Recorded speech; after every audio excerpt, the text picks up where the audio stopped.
company dismissed. Thank you very much. Thank you for coming.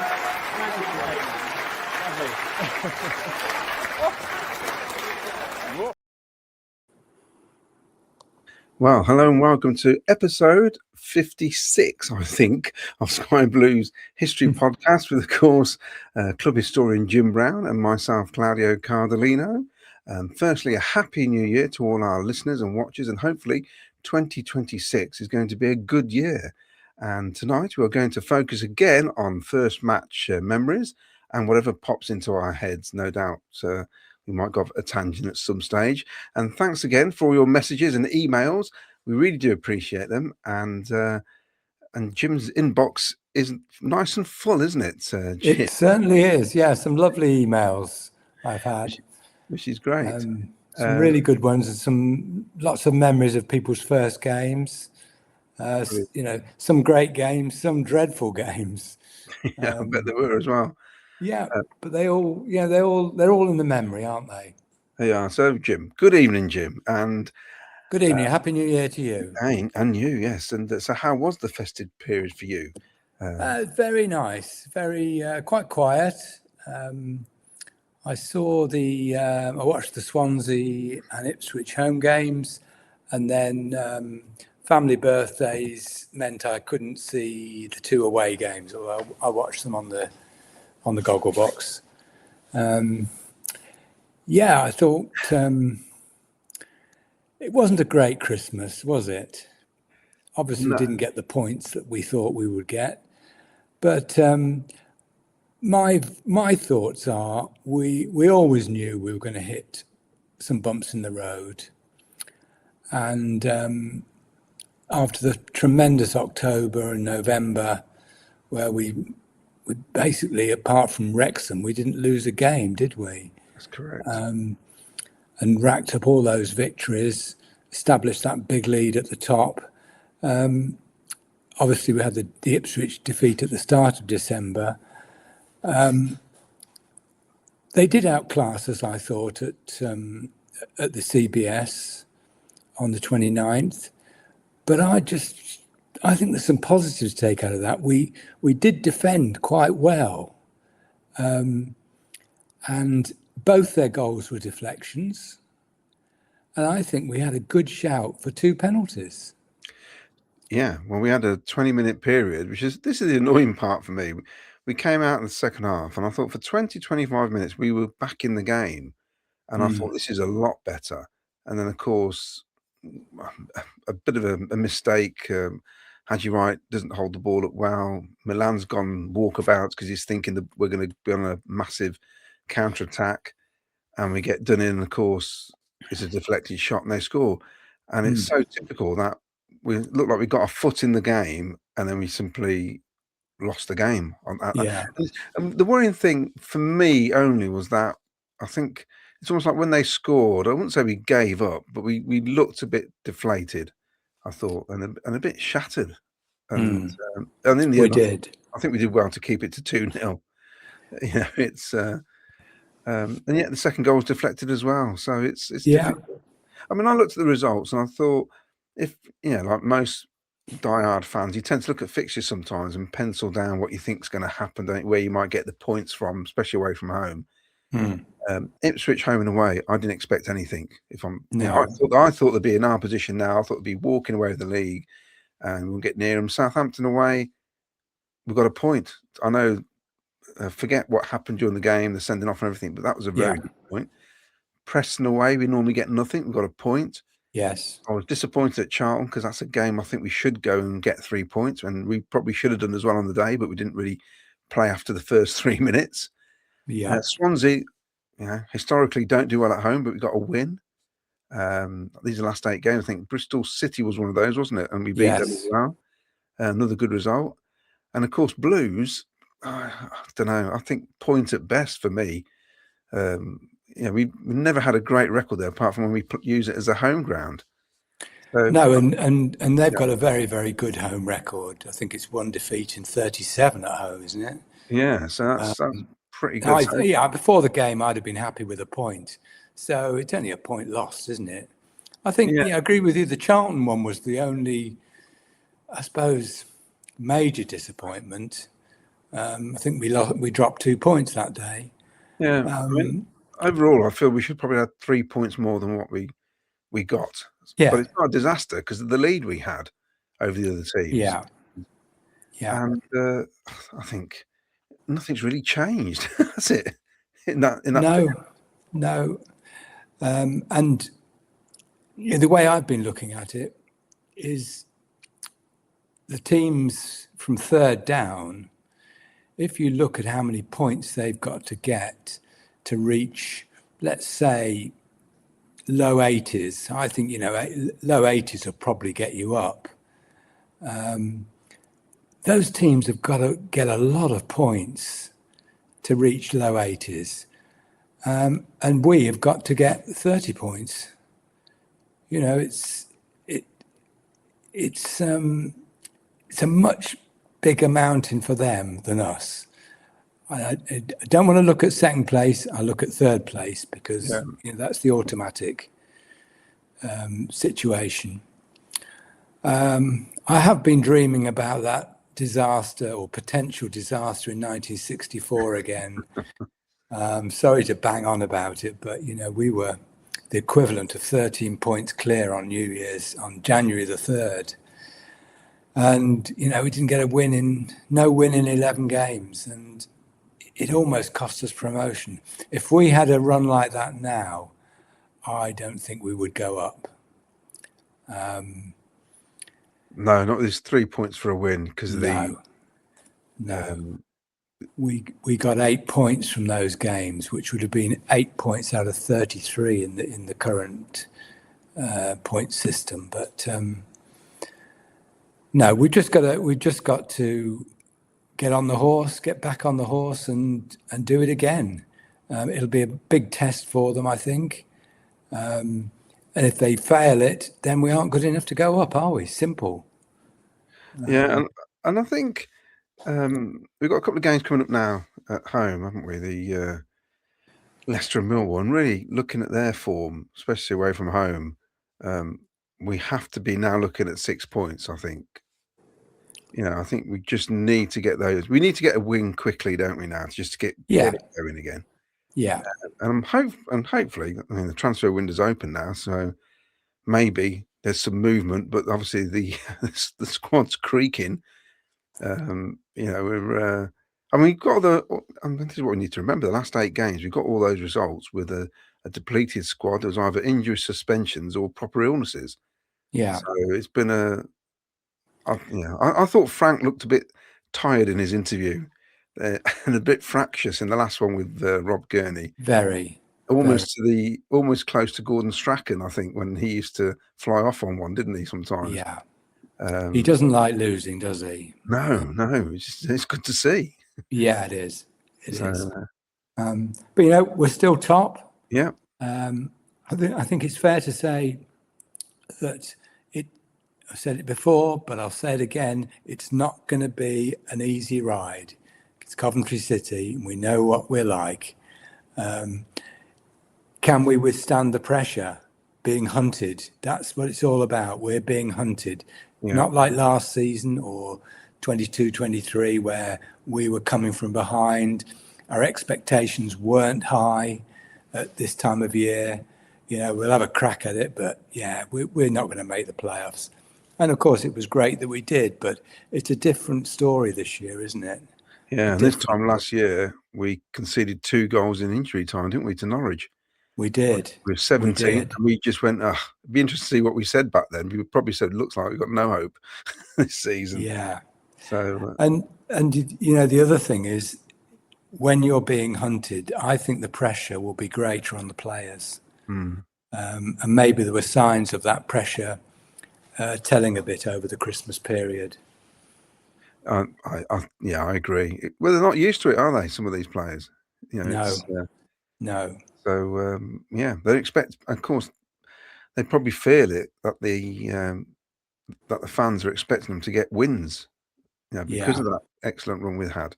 But like you say, we're top of the league, so we should all be jolly still. And if we stay top for how much longer? Are we going to get the second longest time? It's the 20th of January, which we should do. Yes. That might be longer now because of the Ipswich postponement, Oh yes, unless they quickly rearrange that game that was postponed. But I doubt they will. So it might be a bit longer now. I'll have to yeah. look at that. And to be honest, a rearranged game at Portsmouth away, I wouldn't fancy that if it's later on in the season, if they need points, because it's always Yes. an awkward place to go to, is Portsmouth. It can be. Yeah, it can be. So we'll Yeah. have to wait and see, as they say. Yeah. So where should we start, Jim? Well, I thought we'd start with an email that we had from Tom Jackson. It's a lovely email, and he lives down in Dorset. I'm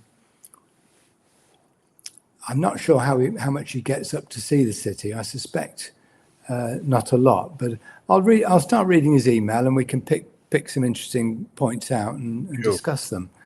He said, "Hi, Jim and Claudio. Love your Sky Blue History podcast.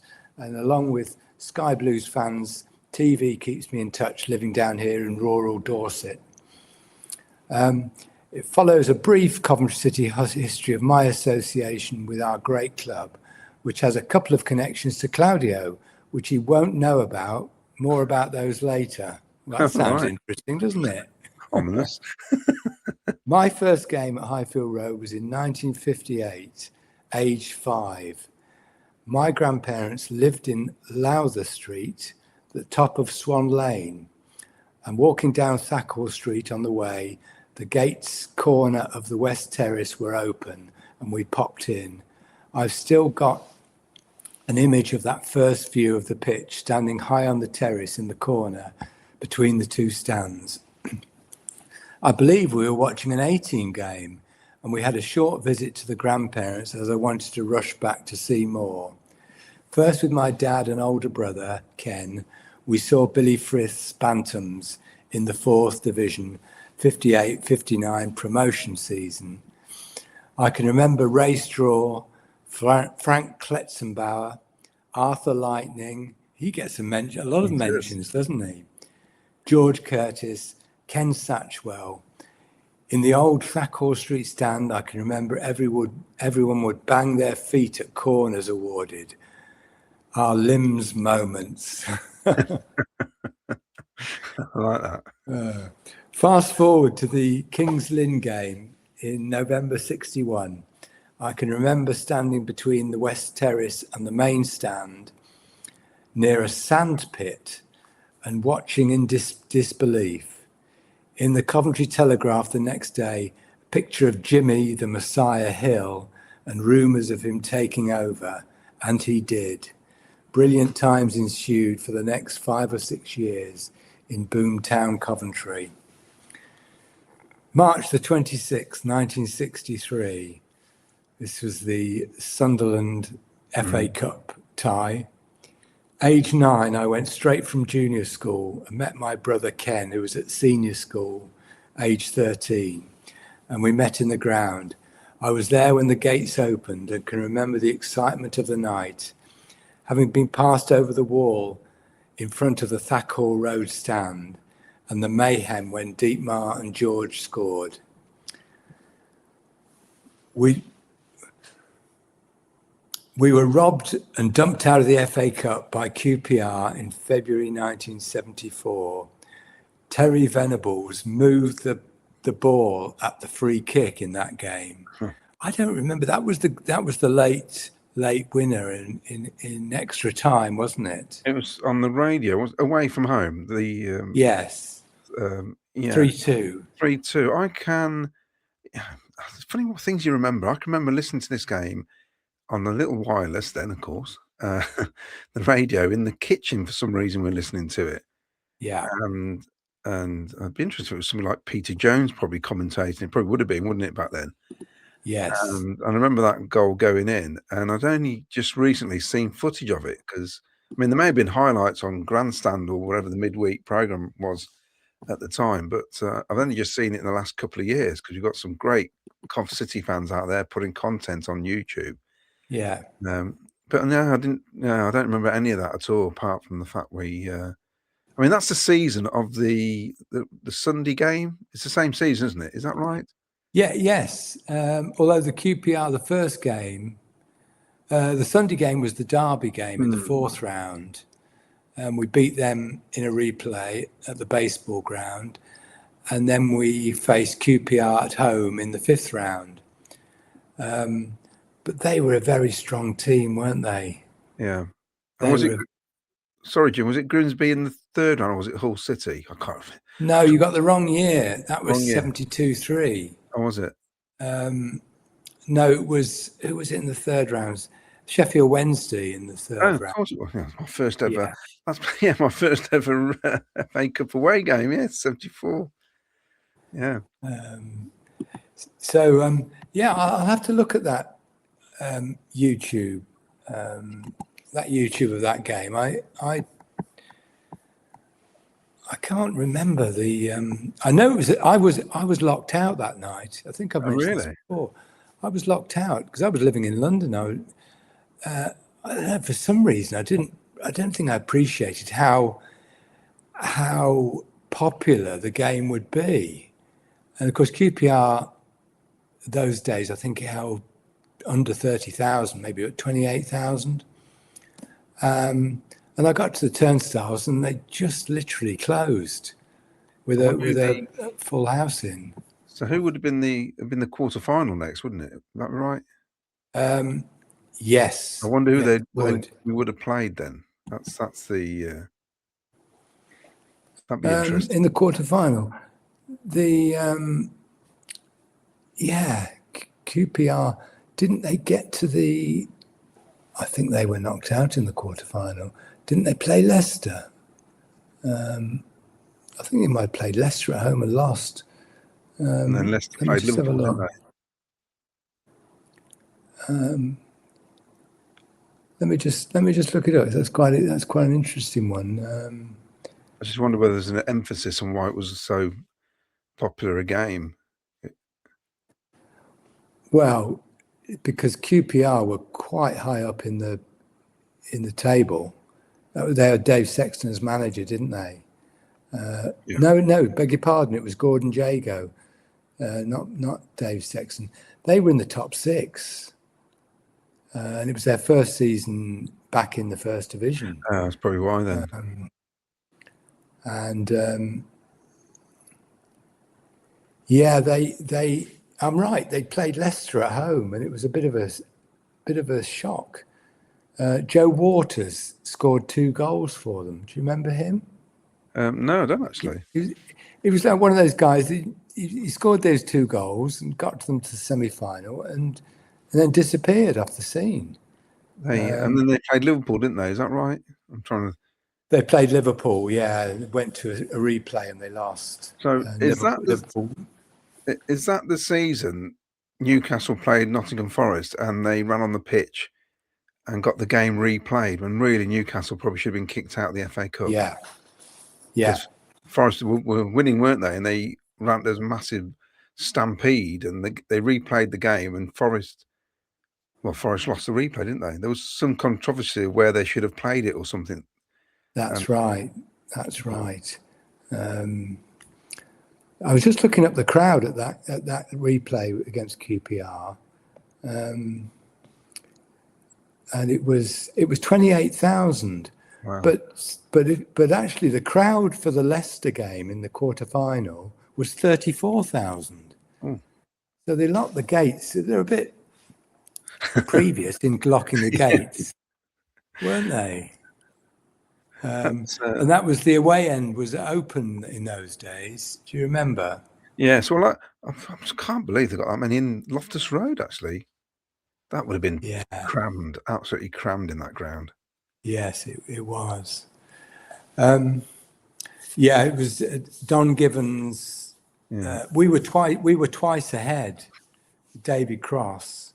Don Givens scored their first. Dave Thomas and Stan Bowles got the 90th minute winner. It didn't go to extra time.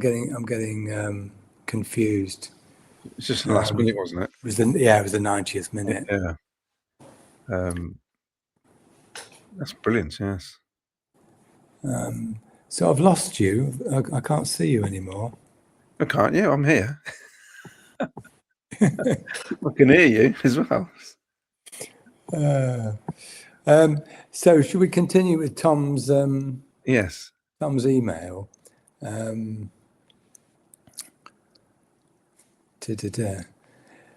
Right.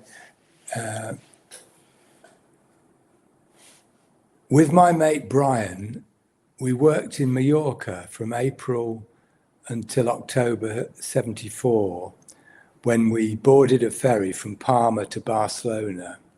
With us were our colleagues Clive, a Chelsea fan, and Steve, an Arsenal fan, both from London. We arrived back in London after a 27-hour coach journey at 12:30 on Saturday the 2nd of November, dropped off our gear at their parents', and guess what? Cover playing QPR at Loftus Road. We persuaded them to go, and time for revenge. Unfortunately, QPR had a great team then, and we lost again 2-0. Standard. So one of the very best, if not the best game for me, was the quarter-final victory at Sheffield Wednesday in 1987. After a lifetime of disappointments and letdowns following the excitement of January and the FA Cup, none more gutting than Wolves in 73, and my mate Bobby Parker, he calls him Booby Parker, poor game. The Wednesday game was a real breakthrough. It felt like anything was now possible. Back in the 70s, I was a season ticket holder in the main stand, in the same row as Claudio, who sat with his dad, Tony, several seats away to our right. I remember Tony was quite vocal, had opinions on most players, but was great fun and a passionate fan as we were. Well, the apple doesn't fall far from the tree, does it, Claudio? No. We used to sit in block. I'm trying to think. Block K. It was block K in the corner, and then it went L and M, didn't it? I think. But we started there in line with the 18-yard box, and then we moved along to almost the centre of the stadium. My dad had worked out that you could sit almost on the halfway line, but not pay the extra money. So he used to sit there. But yeah, he was very, very loud. Oh, I'm not as bad as he was, that's for sure. And of course, he'd have a strong Italian accent, which I used to rile some of our own fans. He got plenty of times he was told to shut up, basically. So it was, yeah. But to be fair, he could have been sat a block away. He probably still would have heard him. But yeah. So I remember speaking to Bobby McDonald, our left back, in Park Lane nightclub, and he telling me Cov supporters weren't passionate enough. I disagreed and told him there was no supporter more passionate than me. Maybe we didn't have enough of them then, but thankfully now it's different. I used to repair the fruit machine in the bar at the Malt Shovel in Bubbenhall when Tony was the landlord. I remember they had a lovely restaurant which was packed every Saturday night. One Saturday night they called me out to repair the machine. The pub, I must say, on this night had a wonderful atmosphere. Unfortunately, I needed to use my soldering iron, and when I plugged it in, the whole place plunged into darkness. I denied that I fused the lights, although I was the logical culprit. But today I'll come clean and admit it was me. I'll send him a bill for loss of earnings, I think. Yes. Oh dear. My dad had a policy because he said it was great because when we win, we get all the Cov fans coming in and buying beer and celebrating. And he said when we lose, we get everybody else who doesn't support Cov coming in and taking the mickey out of me, but they're still spending the money. So he used to encourage it. Oh, good. Yeah. And for me, the best night ever was 87, the cup final evening. Some guy used to work at the university, used to cycle all the time. I think he used to cycle from near the university to our pub in Bubbenhall. He recorded the game, and he somehow spliced it or sliced it, whatever, and he basically had a little clip of just the goals and the commentary from would have been Mercia Sound, and he just played it over and over again all night. That's all we did. It was brilliant. So the malt shovel in Bubble Hall, did Oggy used to go in there? Well, he moved in, I think, just after we moved out. So we left that early 90s, but there was rumours that he had bought up, I think it was a converted barn nearby in one of the fields nearby. But of course, David Phillips and Keith Houchin lived in the village at the time. So I spent a lot of time with those two. Yeah, David Phillips was great. And of course, he was only a year, about 10 months older than me. You know, we were young men at the time, you know. So yes. And Keith was slightly older. It's funny, he was only a couple of years older, but he felt like he was an elder statesman. It's weird. Okay. But it's and they were good fun. And yeah, I think there's stuff you could do back then, and it wouldn't matter because there's no phones. Put it that way. Yeah. So and they weren't misbehaving, but I can imagine now there'd be cameras out every 2 minutes. Yeah. And they were just treated like any of the locals. It was great. And I mean, I don't know if I mentioned it before on this actual podcast, but I think the morning after the cup final, and I didn't know this till about last year when David Phillips told me, he said there was 6 bottles of Moe on his doorstep and 6 bottles of Moe on Keith's doorstep, courtesy of my old man, apparently, when they won the cup. And I said to Dave then, I said, well, that probably explains. So my birthday was back a week later. I said it probably explains why I got a rubbish present that season. Then went on champagne on you two, but they were great. They were great. Yeah, used to see them a lot, and they used to mix with locals and just Yeah. And to be fair, I mean, you look at the new bunch of players in recent years. It's a similar sort of atmosphere with those players. You know, when they're out and about, they're all very willing for a photograph and an autograph, and which is good to see. I think it creates a camaraderie between players and supporters. It's good to see. But, excellent. Right, to continue then. 22nd of April 1978 was a great match. The day Forest won the league, drawing 0-0 at Highfield Road. It was also the day that my wife Linda and I got married. So what could be better than to spend the afternoon after our wedding at the match? Brilliant. I couldn't miss a game. It was the last game of the season, and it was worth it to see that Shilton save from Mick Ferguson's header. I decided to get 13 tickets for the match. Either that or a jelly tea at my mum's in the afternoon. People were horrified. However, on the day, 13 tickets weren't enough. Fantastic occasion with my wife and friends. Got introduced to the crowd at half-time. It seemed everyone bought us drinks. Highly recommended. Brilliant. My claim to fame is that I've saved a Glenn Hoddle free kick. Glenn Hoddle and I were in Cala Longa, Ibiza, June 1988. The Hoddle family were staying at the same hotel, and Glenn joined them when England were Van Bastened out of the 88 Euros. That's a good one, isn't it? Yeah. A big hotel with a five-a-side pitch where the Hoddle clan played at 5 p.m. every night. Adults v kids. Kids needed a keeper. That was me for the kids. Glenn for the adults. Not much of a keeper, having let in 7. Glenn comes out to play, is fouled, and is facing me with a free kick just outside the box. Admittedly, small goals, but very wide.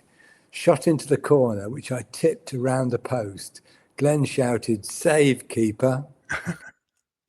No, I haven't got the audio or the video. It was 1988 after all.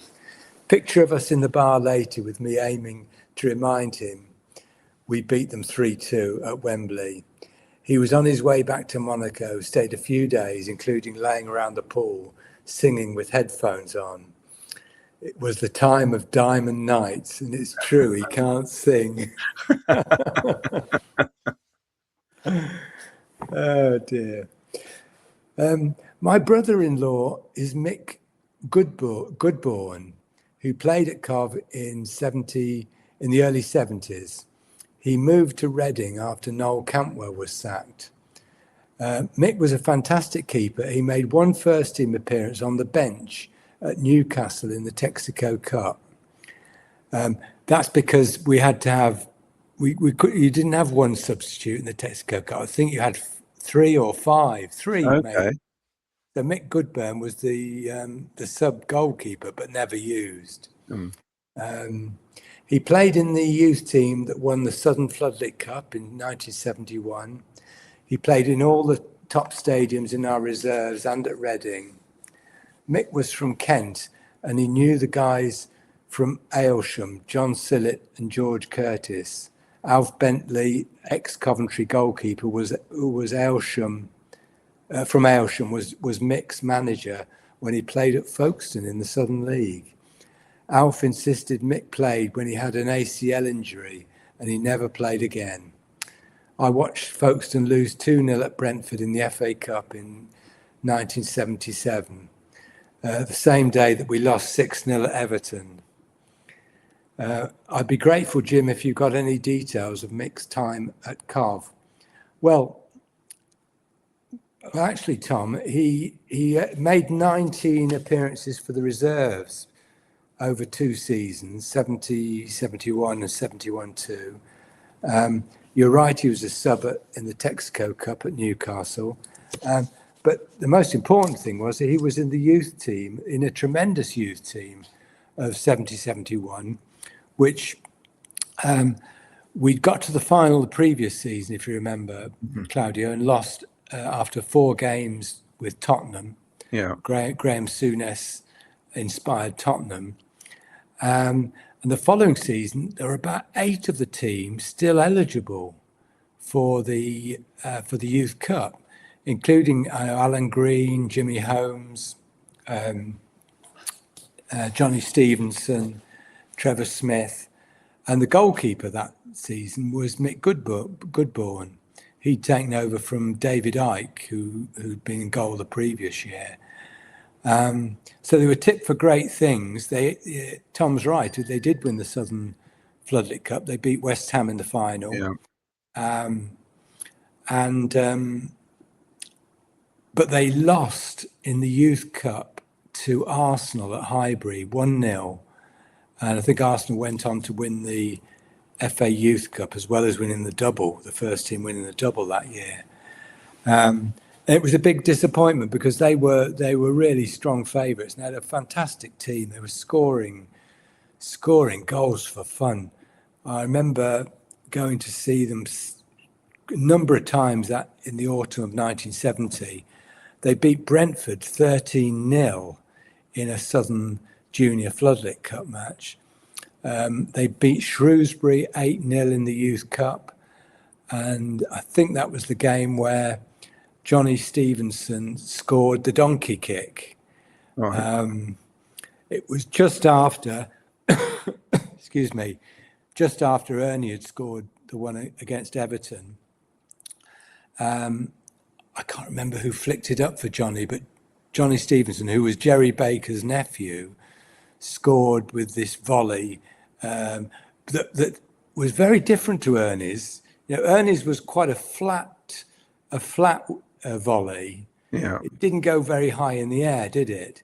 But No. Johnny Stevenson went up loop in the air and just under the crossbar. Sadly, there's no video of that wonderful goal.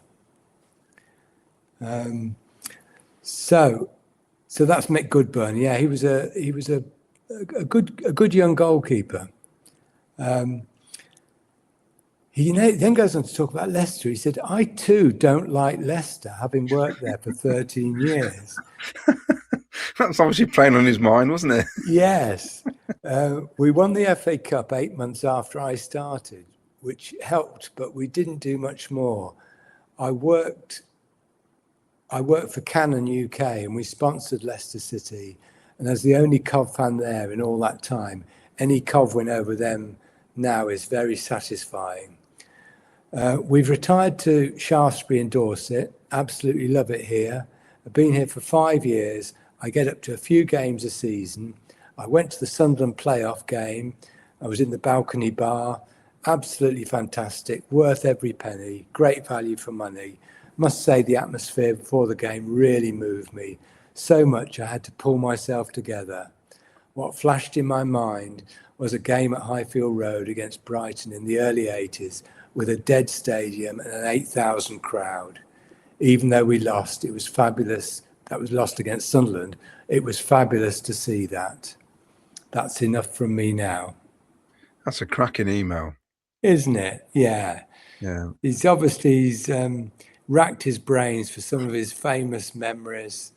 And he doesn't mention Wembley. You know, the bigger game for him was Hillsborough in the quarterfinal. A lot of people do pick that one out, though, from our sort of generation, the quarterfinal. Yeah. It's one of those momentous games. And he's right about, you know, the early 80s. It was a miserable time. It's hard to describe it. Apart from, I mean, we had small crowds only 10 years ago, but it still created a bit of an atmosphere at times, you know. But it used to be quite dead at Highfield Road. Yeah, it was very bleak at times, you know. So yes, he describes it perfectly. Yes, you're right. You're right. So we've got a few more first games we can discuss. The next one I've got is Mark Rainbow, who's been a contributor to us in the past. He's saying if you're looking for a first game story, here's mine. I'm writing this email on the 28th of December, 48 years and 1 day after my first game, City v Norwich, on Tuesday the 27th of December 1977. That Christmas, one of my presents was a City scarf and hat and a ticket to the game the day after Boxing Day. I went with my dad and we sat in the main stand about level with the top of the D at the West End. For a first game, there can't have been too many more eventful. The final score was 5-4 to City, with the ball hitting the back of the net 4 more times for them to be ruled out. The star moment was Ian Wallace scoring an overhead bicycle kick. There's not a lot more a 9-year-old could possibly ask for a first game. I still have the programme in the loft, with Jim Holton dressed as Santa on the cover. Only two more years before I can apply for membership of the Diamond Club. The good thing is I went to the Bristol home game with my dad.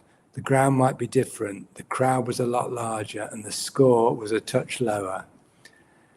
Hope you both had a good Christmas and have a great New Year. That's great. Well, what a first game, eh? Yes. That's obviously the Jim Blythe penalty save, isn't it? Yes. Which me and my dad missed because we had to leave because he had to go back home and open the pub. So we used to leave always about 2 or 3 minutes from the end, right, to avoid the crowds. So you had to get home to open the pub, basically.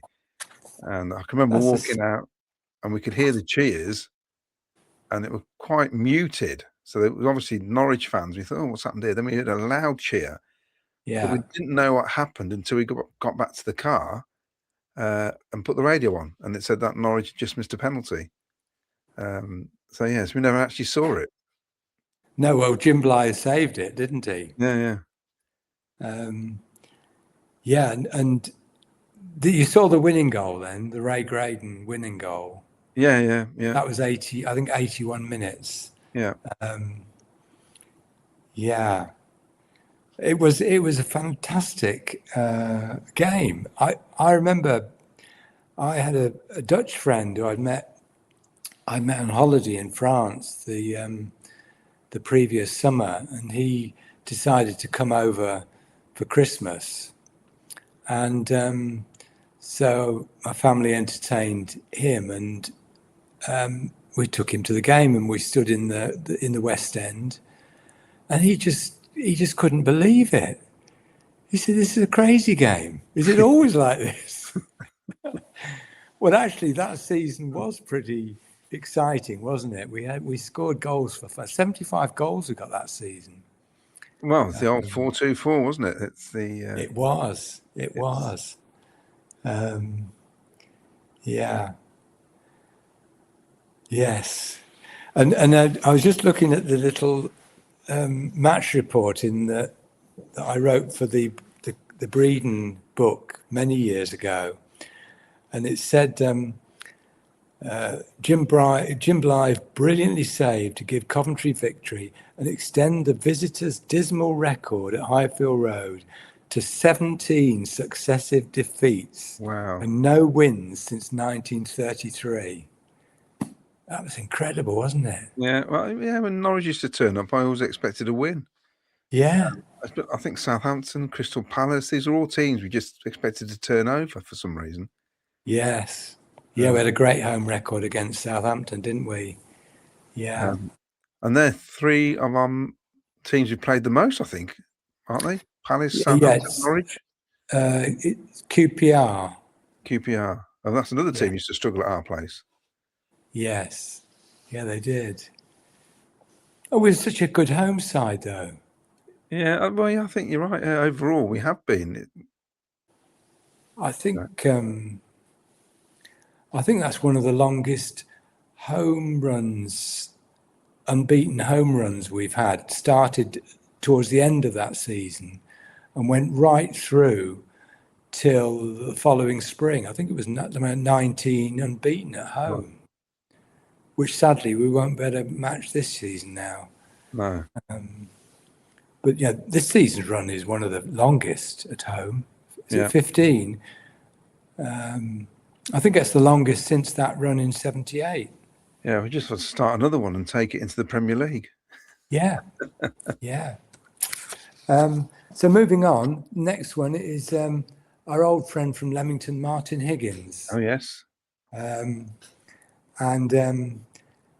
he said my first match when I was 11 years old.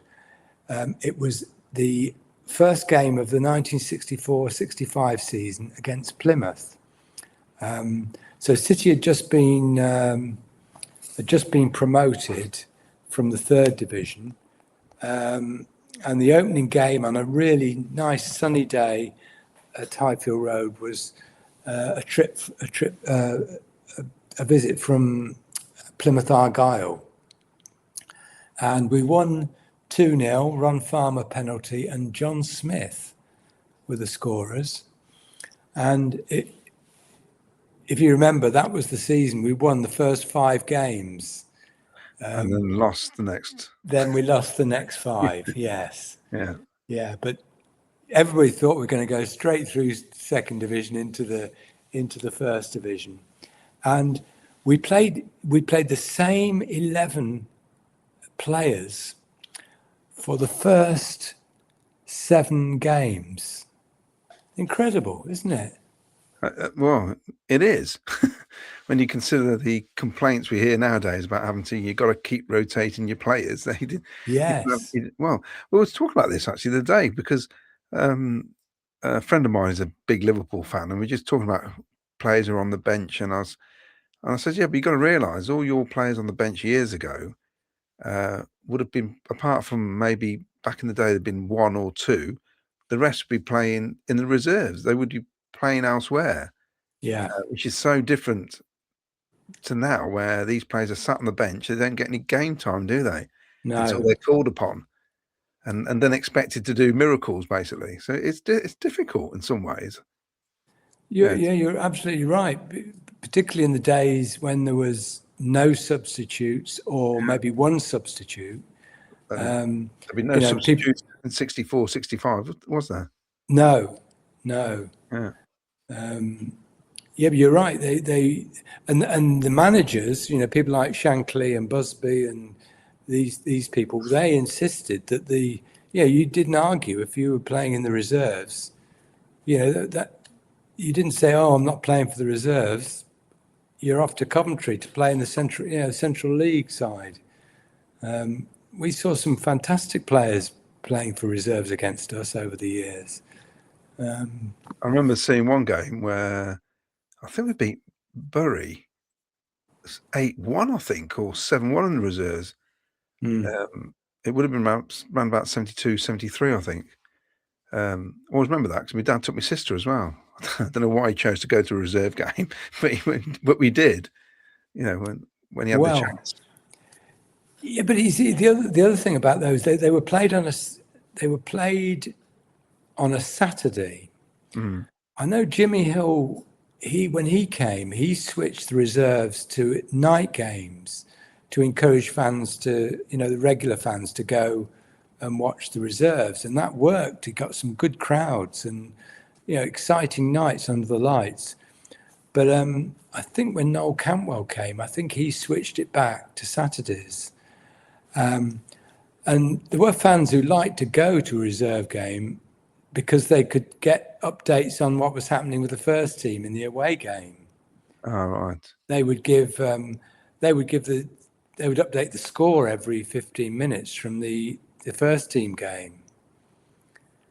This is obviously in the days before mass coverage by TV and radio, but yeah. So Martin had an interesting question though about that game,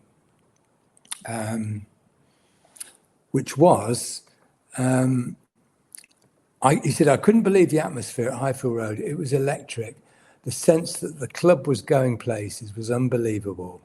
What I've wondered about that day was the Sky Blues stand. Was that match its opening? And it was the official opening of that stand. But I did reply to Martin to say that they built so this is the Sky Blue stand that replaced the what they call the Atkinson stand that had stood there since 1910. And what they did, they designed the new stand, and they built the wing stands on the side of the old stand. And they actually opened those wing stands during the 63-64 season. Right. You can see pictures of people sitting in those wing stands. And then as soon as the final game against Colchester was over, they demolished the old stand and they built the centre. What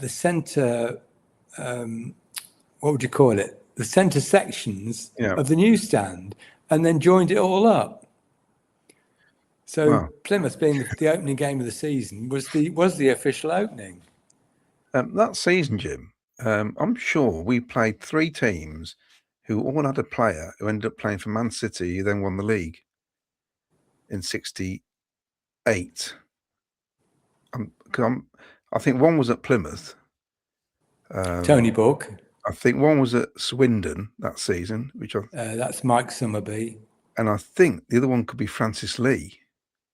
Bolton. Yeah, I think that might be right.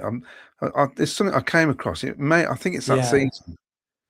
Yeah, because that was the Swindon. They were relegated from the second division that season, and Summerby left, I think, after they got relegated. As did Ernie Hunt. It's one of those things when you're looking through programs and thinking, he went to Man City. Oh, he went to Man City. He went to Man City. Yeah, that's a good one. I like that. So they're from unfashionable clubs, you could probably say, and end up winning the league 3 years later. Yeah. So the crowd on that Plymouth game, 34,000. Mm-hmm. Not bad, for a second division side. Yeah. Is there any side in the current championship who could have a crowd that high? Oh. I'm trying to think. We're not the biggest ground, are we, in the championship? There must be somebody bigger than us. Middlesbrough, are they bigger than us? No. Oh, no, they had 30,000 on the other day. Probably, there is one. Oh, just came into Sheffield. You mentioned Hillsborough. Yeah. I think Hillsborough can hold more, but I'm not sure they can hold 34,000. Anyway, that's a good question. I can't think of any other club. Norwich can't. There's about 28. Birmingham is 28, Leicester's the same as 29. us. Yeah. Yeah. Derby, about the same as us, isn't it? Yeah. 30,000 seems to be about the max, doesn't it? Anyway, let's move on. Thank you, Martin, for that. Right, Ian Davidson. Ian Davidson, who is the chairman of the London Supporters Club and a good friend. He says, my earliest football memory was a game at the end of the 61-62 season against Port Vale. So that was the end of the first season that Jimmy was there. He'd arrived in the November. So the season really fizzled out.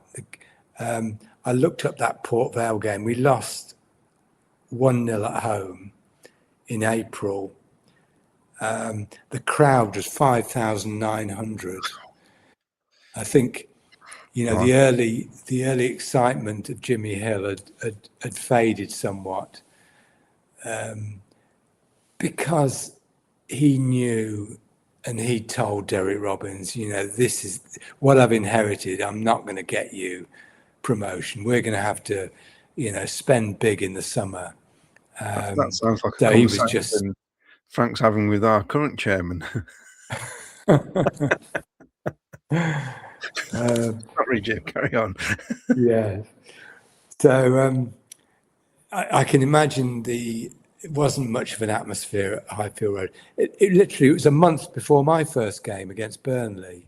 And my memory was there wasn't a blade of grass on the pitch. So probably the same for Ian with his first game. It does show you, though, what our fan base is like. It's historically all over the place, isn't it?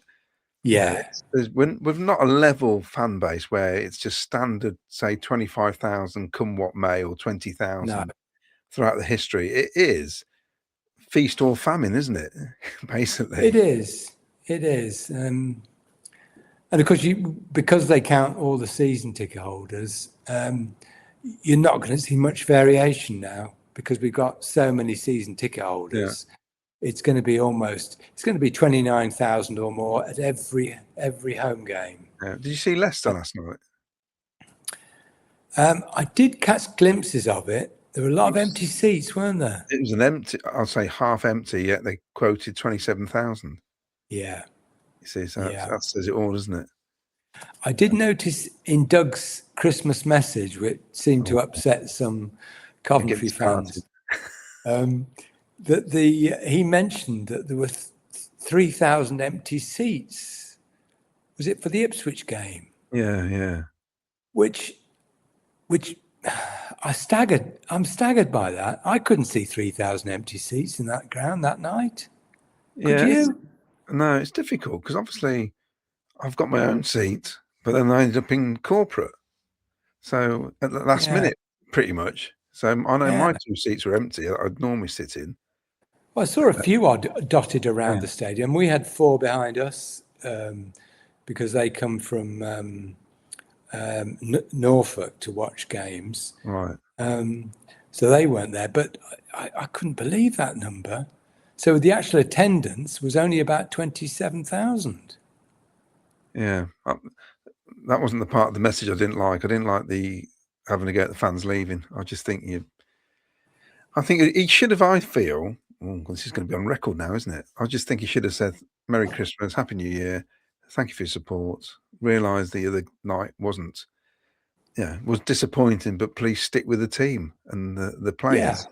Because you've got to understand the psyche of football fans. We're a tetchy bunch and we're a bit delicate at times. all fans are the same. Yeah. If you'd watched our away wins this season, especially Millwall and Derby and Sheffield Wednesday, the home ends were virtually empty at the final whistle. There was mass exodus, and that's what if you're 2-0 down with 10 minutes to go, loads of people go. Yeah, because they give up hope. It's only nutters like us who stay to the bitter end. Well, I know some people go regardless because of they live a bit further away. I I mean, you live a fair distance from Coventry, really, but they live a fair bit away, and they just need to get out and go. Yeah, yeah. My next door neighbour, he goes in the ground. He leaves on 85 minutes every game. He misses so many late goals, but because he's not great on his feet, and he wants to get out of the car park quick. Yeah, I think the last time I left early was Luton Town. I think it was the year they got out of League Two. And it was a horrible night. It's absolutely pouring down with rain. And me and Luke were soaked. By the time we got to the ground, we were so wet and it was cold. It must have been about December time, I think. And we were freezing cold. I was actually shivering. And it got to about 10 minutes to go and we were losing 2-0. And I said to Luke, I says, I've got to go because I'm so cold now that I'm fearing for my life here. It's like I was just shivering. I was absolutely drenched. And I could hear a cheer as he walked out. I think we got a last minute penalty. And I just jokingly said, oh, you never know. By the time we get back to the car, we might get an equaliser. But obviously we didn't. But that's like 8 years ago now, I think, something like that. So I'll make sure I take better clothes next time when it's raining. Yeah. So continue with Ian Davidson's. My first away game came the following August. Oh, well, yeah, I pointed this out to Ian. It was actually August 63. He went to Walsall where we won 3-0. That was the day I think we took 7,000 fans to Walsall. And that season, 63-64, is etched in my memory as if it were yesterday. Actually, then he goes on to talk about the postponed matches because of the bad winter. But again, he's got the wrong year. That was 62-63. But he remembers all the weeks of postponed matches because of the snow and the ice, then followed by the famous win over Sunderland and then the Man United quarter-final game. Then he goes back to talk about the 63-64 promotion season when the emotional roller coaster of the final week, we drew 0-0 at Millwall where Ronnie Farmer missed his only penalty. I was taken out of school to travel to Peterborough along with 12,000 Sky Blues supporters, only for us to lose 2-0. Then came the drama at Highfield Road. Jimmy Hill worked his magic with staff running around the ground, telling the crowd that Crystal Palace were losing. When George Hudson scored to secure a 1-0 win over Colchester, we were confirmed as champions. Those years cemented everything for me. From then on, I was a Sky Blue for life.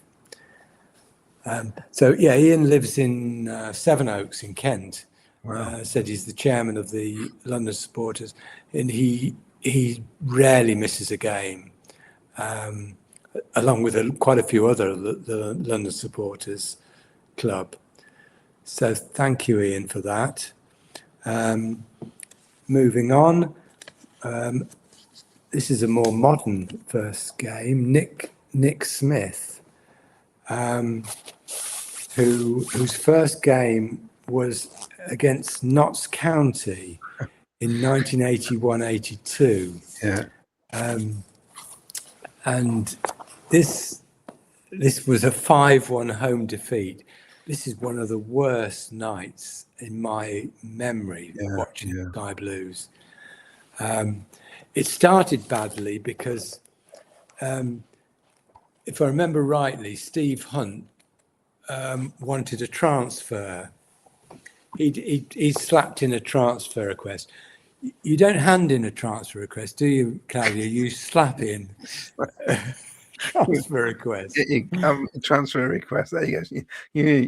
They always just write and you slap your transfer request in. Yes. And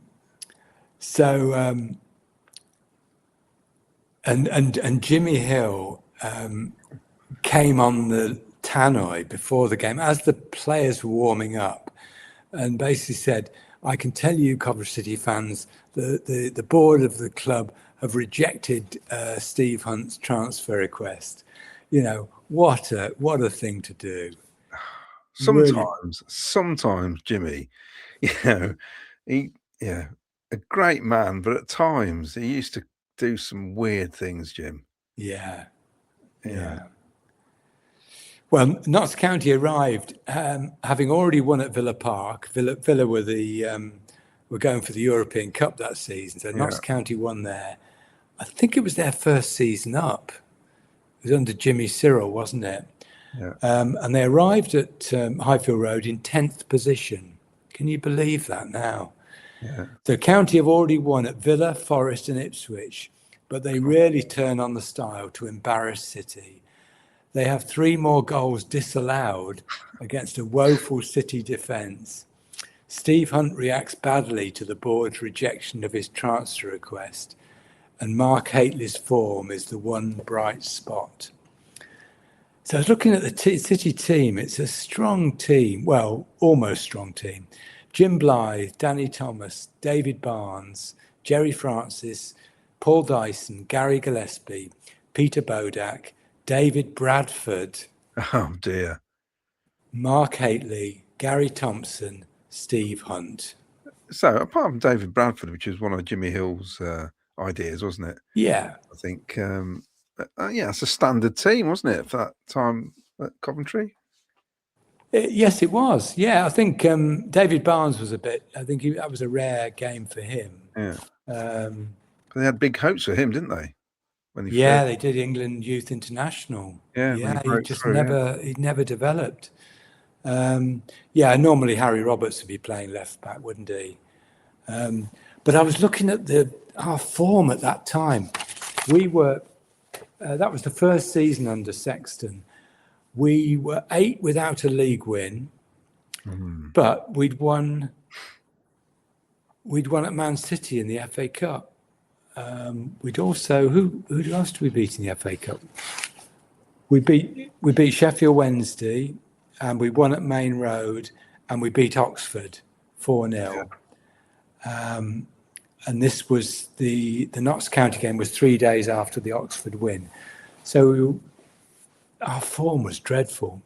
And in fact, after the Notts County, we lost another 3 games on the bounce. It was 11 without a win in the league. And then we went to Swansea, who was second in the table, and drew 0-0. Is that when we took 50 fans? Yeah, I think so. But it coincided with Les Seeley coming back in goal. I think Jim Blythe was shell-shocked, all those goals going in, because the Saturday after the Notts County game, we lost 4-0 at Liverpool. We're 2 down in 12 minutes. Yeah, my memories of Liverpool was always 4-0 going to Anfield. I don't know why I used to go. It wasn't a great place for us, really, apart from the odd 2 games back then. Was Don Masson playing for Notts County then? And was Killer playing? Was a young Killer playing?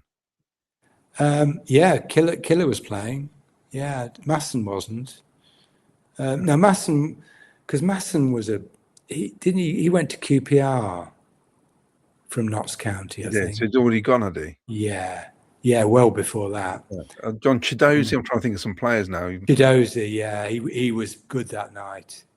He was very good. Their goal scorers were Goodwin, don't know which Goodwin that is, Rashid Harkook. Oh, yeah. Mayor, Trevor Christie, and Chidozie got the 5th. I think Chidozie was the best, actually.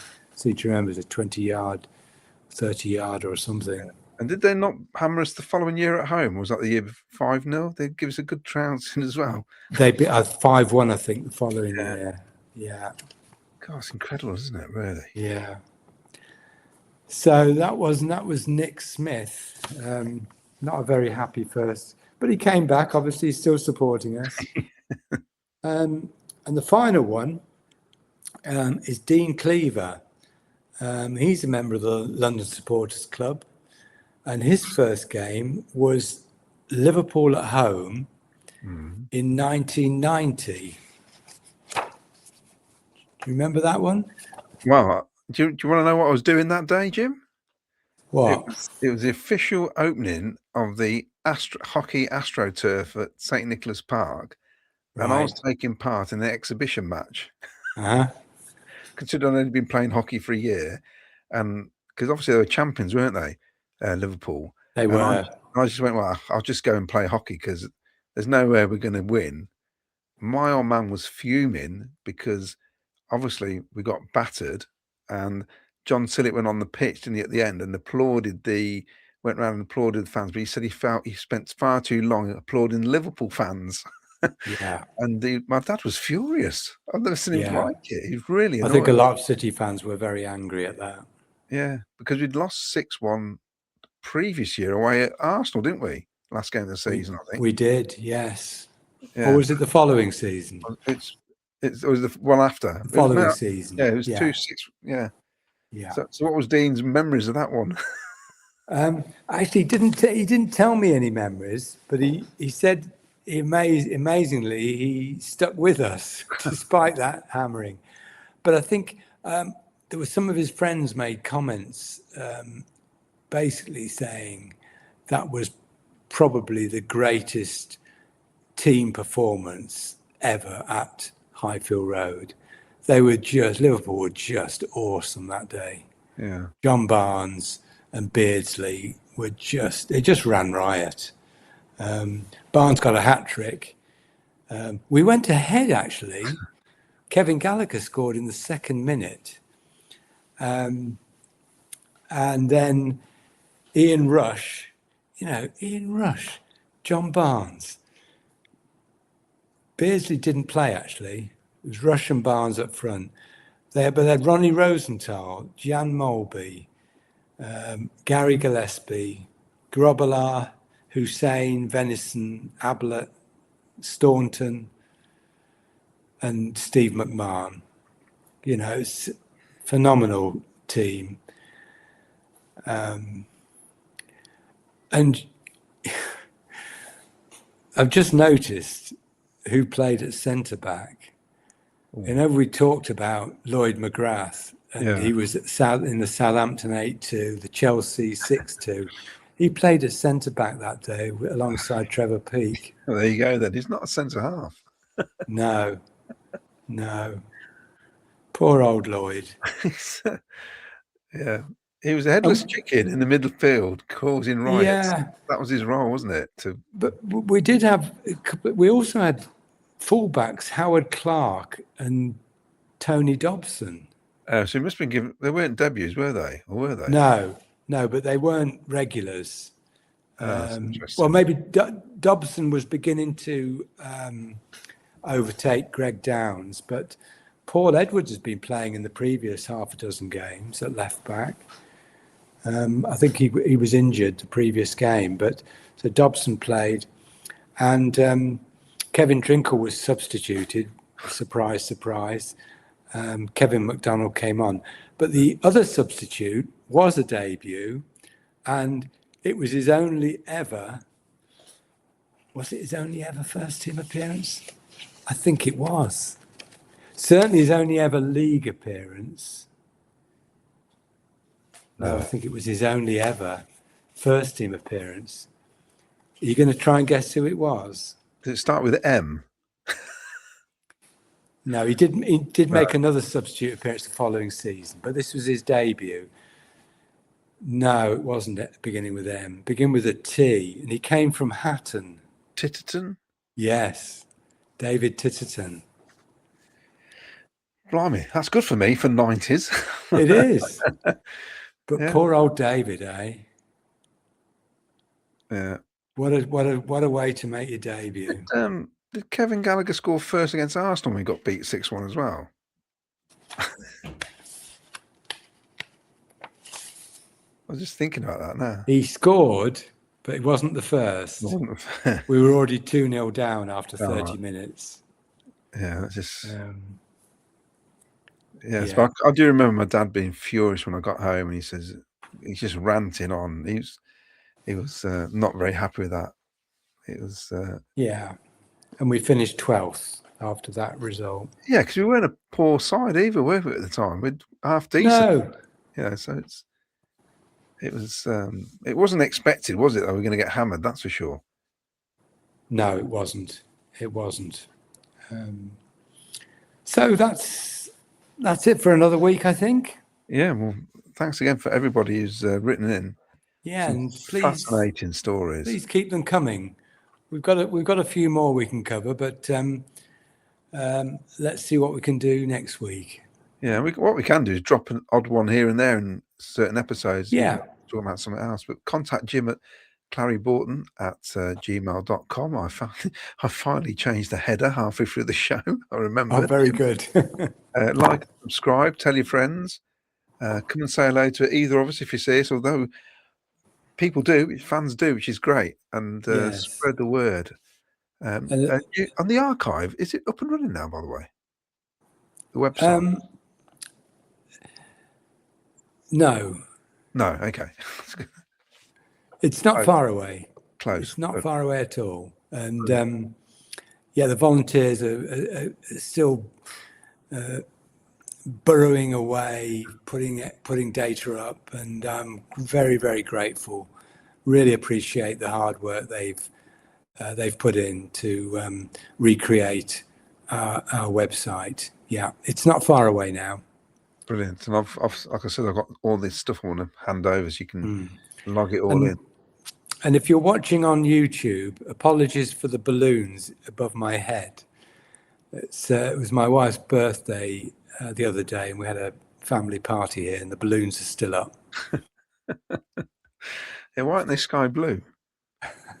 Well, I asked my daughter that. Oh dear. At least they're not claret. That's No, yeah, they're pink. They're pink. Yeah. Right. Well, thank you for those of you listening and your contribution in, like I says, with your emails and messages. Hopefully, there's a game at the weekend, the start of the FA Cup third round, where we're away at Stoke. Hopefully, we'll have good stuff to talk about after that game, and we'll be back with you next week. Good night, Jim, and good night, Claudio. Yeah, play up Sky Blues.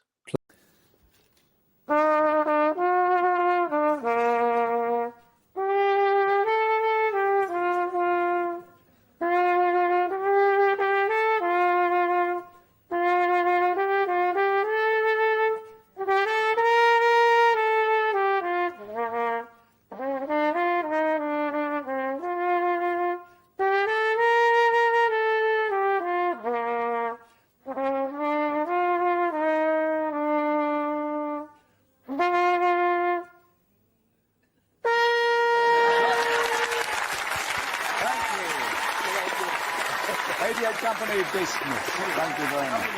Thank you for coming. Thank you. Lovely.